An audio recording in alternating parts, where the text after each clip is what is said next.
नमस्कार, आप सभी का बी सुरानी चैनल में स्वागत है। कहानियों का सिलसिला ऐसे ही चलता रहे। लाइक करें, शेयर करें, सब्सक्राइब करें। हेलो दोस्तों, ये कहानियाँ बहुत ही रोमांचक है और साथ ही प्रेरणादायक भी है। इनको पढ़कर आपको बहुत कुछ सीखने को मिलेगा। तो आए जानते हैं। चलिए दोस्तों, आज मैं एक नई कहानी सुनाती हूँ। कहानी का नाम विक्रम बेताल की रहस्यमयी कहानियाँ। प्राचीन काल में विक्रमादित्य नाम के एक आदर्श राजा हुआ करते थे। अपने साहस, पराक्रम और शौर्य के लिए राजा विक्रम मशहूर थे। ऐसा भी कहा जाता है कि राजा विक्रम अपनी प्रजा के जीवन के दुख दर्द जानने के लिए रात्रि के पहर में भेष बदलकर नगर में घूमते थे और दुखियों का दुख भी दूर करते थे। राजा विक्रम और बेताल के किस्सों पर कई सारी किताबें और कहानियां प्रकाशित हुई हैं। विक्रमादित्य और बेताल के किस्सों पर छपी बेताल 25 बैटल 25 और सिंहासन 32 प्रख्यात किताबें हैं, जिन्हें आज भी अभूतपूर्व लोकप्रियता प्राप्त है।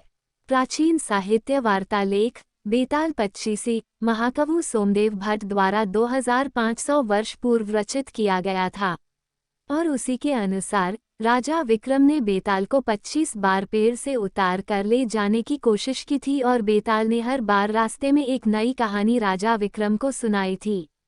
कौन था बेताल और क्यों राजा विक्रमादित्य उसे पकड़ने गए थे? एक तांत्रिक 32 लक्षण वाले स्वस्थ ब्राह्मण पुत्र की बलि देने का तांत्रिक अनुष्ठान करता है ताकि उसकी आसुरी शक्तियां और बढ़ जाए।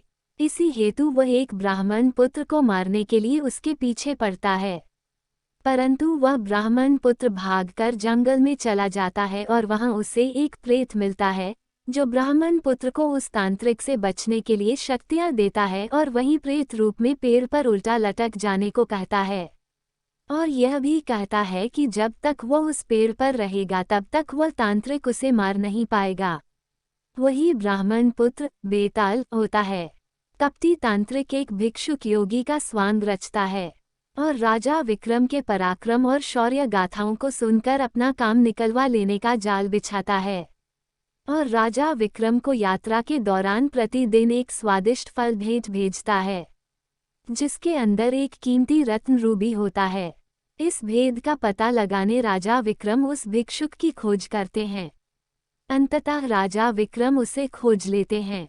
चूंकि उस ढोंगी भिक्षुक में स्वयं बेताल को लाने की शक्ति नहीं होती, इसलिए वह स्वांग रचकर राजा विक्रम से उस पेड़ पर लटक रहे प्रेत बेताल को लाने के लिए कहता है। राजा विक्रम उस तांत्रिक की असल मंशा से अनजान उसका काम करने निकल पड़ते हैं। राजा विक्रम पेड़ से बेताल को हर बार उतार लेते और उस भिक्षुक के पास ले जाने लगते। रास्ता लंबा होने की वजह से हर बार बेताल कहानी सुनाने लगता और यह शर्त रखता है कि कहानी सुनने के बाद यदि राजा विक्रम ने उसके प्रश्न का सार्थक उत्तर ना दिया तो वह राजा विक्रम को मार देगा और अगर राजा विक्रम ने जवाब देने के लिए मुंह खोला तो वह रूठकर फिर से अपने पेड़ पर जाकर उल्टा लटक जाएगा। दोस्तों, राष्ट्रीय चैनल दूरदर्शन पर 90 के दशक में विक्रम और बेताल नाम का एक सीरियल भी आता था जिसे काफी सराहा गया था। आज हम इस लेख के द्वारा विक्रम और बेताल के किस्सों से जुड़ी 2 रोचक कहानियां प्रस्तुत कर रहे हैं। पहली कहानी सुनने से पहले चैनल को लाइक करें, शेयर करें और सब्सक्राइब नहीं किया तो सब्सक्राइब भी कर दीजिए। धन्यवाद। आइए पहली कहानी सुनते हैं। कहानी का नाम दगड़ू के स्वप्न। घनघोर अंधेरी रात में राजा विक्रम अपनी खुली तलवार लिए बेताल को पकड़ने आगे बढ़ते हैं और अपने पराक्रम से बेताल को वश में करके अपने पीठ पर लाद कर ले जाने लगते हैं।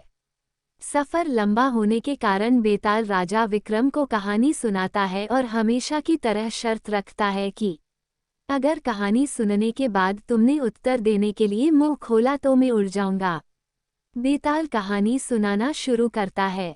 चंदनपुर गांव में एक वृद्ध स्त्री रहती थी। उसका एक बेटा था जिसका नाम दगड़ू था। वह स्त्री नए पुराने कपड़े सिलने का काम करके अपना और अपने बेटे का पेट पालती थी। दगड़ू एक कामचोर और आलसी लड़का था और दिन रात सपने देखा करता था। दगड़ू के साथ एक बड़ी परेशानी थी कि उसे अक्सर बुरे सपने ही आते थे और जब भी कोई बुरा सपना आता था वह सपना हकीकत बन जाता था। एक दिन दगड़ू को सपना आता है कि कुछ लोग नवविवाहित दंपति और बारात को लूट रहे हैं और उनसे मारपीट भी कर रहे हैं। दगड़ू ने जिसे सपने में देखा होता है वही दुल्हन बनने वाली लड़की अपनी शादी का लहंगा सिल जाने के बाद वापस लेने दगड़ू की मां के पास आती है। दगड़ू फौरन उसे सपने वाली बात कह देता है। वो लड़की अपनी मां और ससुराल वालों को ये बात बताती है, पर सब लोग इस स्वप्न वाली बात को वहम समझकर अनसुना कर देते हैं। शादी के बाद जब वर वधू बारात के साथ जा रहे होते हैं तब सपने वाला वाकया सच में घटित हो जाता है और इस पूरी घटना में दगड़ू पर आरोप लगते हैं कि वही लुटेरों से मिला होगा, वरना उसे कैसे पता चल सकता है कि ऐसा ही होगा। और शक की बिना पर सारे लोग मिलकर दगड़ू की खूब पिटाई करते हैं। इस घटना के कुछ दिनों बाद एक रात दगड़ू को सपना आता है कि मोहल्ले में रह रही चौधरान का नया मकान गृह प्रवेश के दिन जलकर खाक हो जाता है। तभी अगले ही दिन चौधरान उस मकान को बनवाने की खुशी में लड्डू लेकर दगड़ू की मां के पास पहुंचती हैं और गृह प्रवेश समारोह के दिन जलसे में आने का न्योता देती है। वहीं पर सपने की बात दगड़ू फौरन अपनी मां से और चौधरान से कह देता है। चौधरान गुस्से से लाल पीली हो जाती है और उल्टा दगड़ू की मां को ही कहने लगती हैं कि तुम्हारा बेटा ही काली जुबान वाला है और उसके बोलने से ही सबके साथ अनर्थ हो जाता है। चौधरान गुस्से में जली कटी सुनाकर मां बेटे को भला बुरा कहकर वहां से चली जाती हैं। गृह प्रवेश समारोह के दौरान कोई घटना न हो इसके लिए पक्के इंतजाम किए जाते हैं, पर फिर भी किसी न किसी तरह आग की चिंगारी चौधरान के भव्य मकान के पर्दों में लग जाती है और देखते देखते रौद्र रूप धारण करके पूरा मकान जलाकर खाक कर देती है। चूंकि दगड़ू इस बारे में पहले ही बोल चुका था, इसलिए सब उसे काली जुबान का बोल उस पर टूट पड़ते हैं और उसे मारकर गांव से निकाल देते हैं। दगड़ू समझ नहीं पाता है कि लोगों को सच सुनकर उसी पर क्रोध क्यों आता है। खैर, दगड़ू एक दूसरे राज्य चला जाता है जहां उसे रात की पहर में महल की चौकीदारी करने का काम मिल जाता है। वहां के राजा को अगले दिन सोनपुर किसी काम से जाना होता है, इसलिए वह रानी को कहते हैं कि उसे सुबह जल्दी उठा दें। दगड़ू रात में महल के दरवाजे पर चौकीदारी कर रहा होता है। तभी अंधेरा होने पर उसे नींद आ जाती है और फिर उसे सपना आता है कि सोनपुर में भूकंप आया है और वहां मौजूद सभी व्यक्ति मर गए हैं। दगड़ू चौंक कर जाग जाता है और अपनी चौकीदारी करने लगता है। दगड़ू सुबह राजा के सोनपुर जाने की बात सुनता है। तभी उनका का रथ रुकवाकर अपने स्वप्न वाली बात राजा को बता देता है। राजा सोनपुर जाने का कार्यक्रम रद्द कर देते हैं और अगले ही दिन समाचार आता है कि सोनपुर में अचानक भूकंप आया है और वहां एक भी व्यक्ति जीवित नहीं बचा है। राजा तुरंत दगड़ू को दरबार में बुलाकर सोने का हार भेज देते हैं और उसे नौकरी से निकाल बाहर करते हैं। इतनी कहानी सुनाकर बेताल रुक जाता है और राजा विक्रम को प्रश्न करता है कि बताओ राजा ने दगड़ू को पुरस्कार क्यों दिया, और पुरस्कार दिया तो उसे काम से क्यों निकाला। राजा विक्रम उत्तर देते हैं कि दगड़ू ने अमंगल स्वप्न देखकर उसका वृतांत बताकर राजा की जान बचाए, इसलिए उसने दगड़ू को पुरस्कार में सुवर्णहार दिया और दगड़ू काम के वक्त सो गया, इसलिए राजा ने उसे काम से निकाल दिया।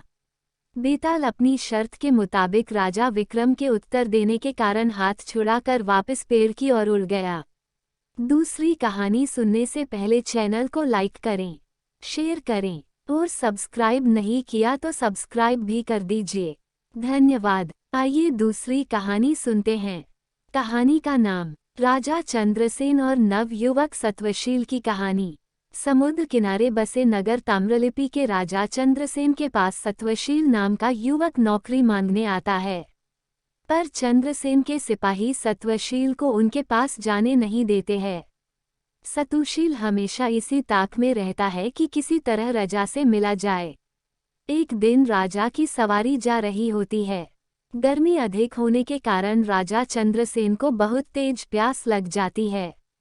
बहुत खोजने पर भी उन्हें पानी नहीं मिलता। ऐसा लगता है मानो प्यास से जान ही निकल जाएगी। तभी उन्हें मार्ग में खड़ा एक युवक दिखता है। वो कोई और न सतुशील ही रहता है, जो जानबूझकर पहले से राजा के मार्ग पर मौजूद रहता है। उसे देख राजा उससे पानी मांगते हैं। सत्वशील फौरन राजा की प्यास बुझा देता है और साथ ही खाने के लिए उन्हें फल देता है। चंद्रसेन सत्वशील से प्रसन्न हो पूछते हैं कि वो उनके लिए क्या कर सकते हैं। सत्वशील मौका देख अपने लिए नौकरी मांग लेता है।